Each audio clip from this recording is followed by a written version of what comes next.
Hi friends, welcome to my channel. ఈరోజు మన ఛానల్లో ఎంతో టేస్టీగా సింపుల్గా తయారు చేసుకుని సేమియాతో వెజ్ బిర్యానీ ఎలా ప్రిపేర్ చేసుకోవాలో చూద్దామండి. మనం ఎప్పుడు రైస్తో చేసుకునే బిర్యానీస్ కాకుండా ఇలా ఒకసారి సేమియాతో బిర్యానీ ట్రై చేసి చూడండి.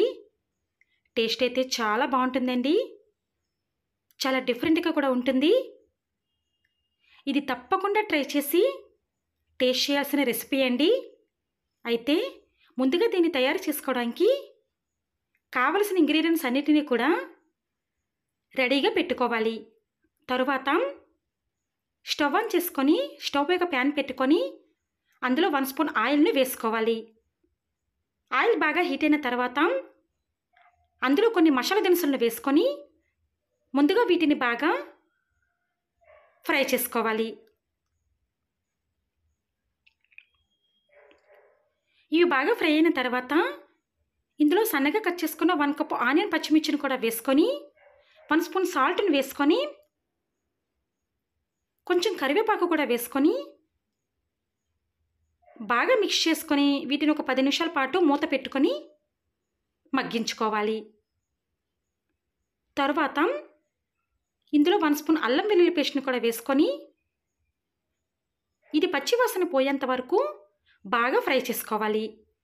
ఈ విధంగా ఇవన్నీ బాగా ఫ్రై అయిన తర్వాత ఇందులో ముందుగా కట్ చేసి పెట్టుకున్న వెజిటేబుల్స్ని కూడా వేసుకోవాలి. బంగాళదుంపలు, అలాగే క్యారెట్ ముక్కలు, నానబెట్టుకున్న పచ్చి బఠానీని కూడా వేసుకొని ఒకసారి వీటిని ముందుగా కలుపుకోవాలి.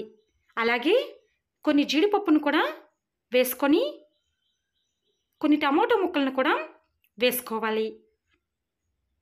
అలాగే ఇందులో కొంచెం కొత్తిమీర, కొంచెం పుదీనాను కూడా వేసుకొని బాగా కలుపుకొని ఒక 10 నిమిషాల పాటు మూత పెట్టుకొని వీటిని మగ్గించుకోవాలి. 10 నిమిషాల తర్వాత ఇవి పూర్తిగా కుక్ అవుతాయండి. తర్వాత ఇందులోకి మనం ఏ కప్పుతో అయితే సేమియాని తీసుకుంటామో అదే కప్పుతో 3 కప్పుల వాటర్ని వేసుకోవాలి.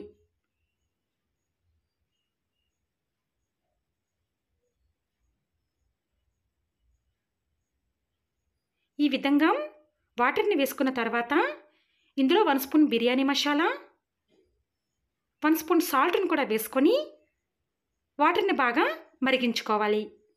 వాటర్ ఈ విధంగా మరుగుతున్నప్పుడు ఇందులోకి 2 కప్పుల సేమియాను వేసుకోవాలి. ఇవైతే రోస్టెడ్ సేమియా అండి. మీరు మామూలు సేమియానే లైట్గా ఫ్రై చేసుకొని వేసుకోవచ్చు. ఇలా వేసుకున్న తర్వాత వీటిని ఒకసారి బాగా మిక్స్ చేసుకోవాలి. ఇలా మిక్స్ చేసుకున్న తర్వాత మూత పెట్టుకొని మధ్య మధ్యలో కలుపుకుంటూ ఒక 15 నిమిషాల పాటు ఉడికించుకోవాలి. కొంతసేపటికి ఇందులో ఉన్న వాటర్ అంతా ఇంకిపోతుందండి. ఈ విధంగా వాటర్ అంతా ఇంకిపోయిన తర్వాత మొత్తాన్ని ఒకసారి బాగా కలుపుకొని స్టవ్ ఆఫ్ చేసుకొని మూత పెట్టుకొని మరొక 15 నిమిషాల పాటు పక్కన పెట్టుకోవాలి. 15 నిమిషాల తర్వాత మూత తీసి చూస్తే మనకి పర్ఫెక్ట్గా పొడి పొడిలాడుతూ సేమియాతో వెజ్ బిర్యానీ రెడీ అవుతుంది. అంతేనండి, ఎంతో టేస్టీగా సింపుల్గా తయారు చేసుకుని సేమియాతో వెజ్ బిర్యానీ రెడీ. టేస్ట్ అయితే చాలా బాగుంటుందండి, చాలా డిఫరెంట్ రెసిపీ. మీకు కనుక ఈ రెసిపీ నచ్చినట్లయితే మీరు కూడా తప్పకుండా ట్రై చేయండి.